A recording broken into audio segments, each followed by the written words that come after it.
आप सभी श्रोताओं का माँ की धरोहर चैनल पर स्वागत है। आप सभी को जय श्री राम। अब मैं आपको श्री राम भक्त हनुमान जी की भक्ति व श्री राम जी हनुमान जी पर कितना विश्वास करते हैं, इस कहानी के माध्यम से ध्यानपूर्वक सुनिए व अपनों के साथ साझा करिए व अपने प्रेम का परिचय दीजिए। वानरों के राजा सुग्रीव की आज्ञा पाकर सारे वानर और भालू अलग अलग दिशाओं में सीता जी का पता लगाने के लिए चल पड़े।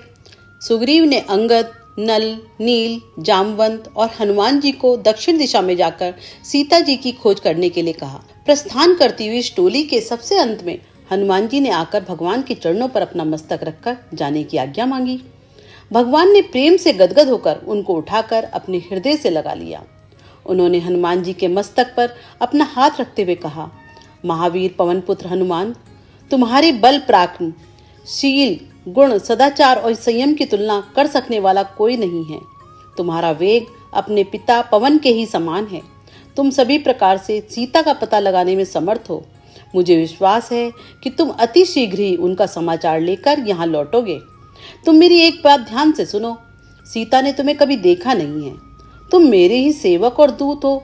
सीता को यह विश्वास दिलाना आवश्यक है। इसके लिए मैं तुम्हें अपनी मुद्रिका अंगूठी देता हूँ। इस पर मेरा नाम लिखा हुआ है। सीता इसे भली भांति पहचानती है। इसे सीता जी को देकर मेरा सब संदेश उनसे कहना। तो उनसे कहना कि मैं दिन रात उनका ही ध्यान किया करता हूँ। उनकी सुधि मिलते ही मैं बिना एक पल का विलंब किए हुए रावण को मारकर उन्हें अपने पास लाऊंगा। उनसे यह भी कहना, मुझे इस बात का भी भली भांति पता है कि वह भी दिन रात मेरा ही ध्यान किया करती हैं, सदा मेरा नाम जपा करती हैं। उनका मन सदा मुझ में ही लगा रहता है। मेरे वियोग से उन्हें जो अपार कष्ट है उसे भी मैं भली भांति जानता हूँ, लेकिन उन्हें इस बातों से जरा भी घबराना नहीं चाहिए। अब उनके कष्ट का समय बीत चुका है। अब शीघ्र ही उन्हें मेरा दर्शन प्राप्त होगा। मेरे परम प्रिय हनुमान, इस प्रकार तुम सब तरह से सीता को सांत्वना देकर आश्वस्त करना। भगवान श्री रामचंद्र जी की ये बातें सुनकर हनुमान जी उनके प्रेम में मगन होकर आंसू बहाने लगे। उन्होंने मन में विचार किया, आज मेरा जीवन धन्य हो गया। भगवान श्री रामचंद्र जी सारे संसार के स्वामी हैं। आज इन्होंने अपने मुख से मेरी भक्ति की सराहना और प्रशंसा की है।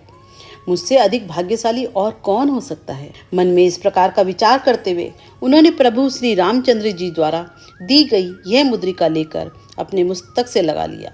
भगवान श्री रामचंद्र जी ने पुनः उन्हें हृदय से लगाते हुए कहा, वायुपुत्र महावीर हनुमान, मैं तुम्हें आशीर्वाद देता हूँ कि तुम सभी प्रकार की विघ्न बाधाओं को पार करते हुए सीता का पता लगाकर शीघ्र ही मेरे पास लौट कर आओगे। सभी प्रकार से तुम्हारा कल्याण हो। भगवान श्री रामचंद्र जी का आशीर्वाद पाकर हनुमान जी अंगद, नल, नील और जामवंत आदि को साथ लेकर माता सीता जी की खोज करने के लिए दक्षिण दिशा की ओर चल पड़े। आज के लिए इतना ही। जय श्री राम। हनुमान जी राम राम।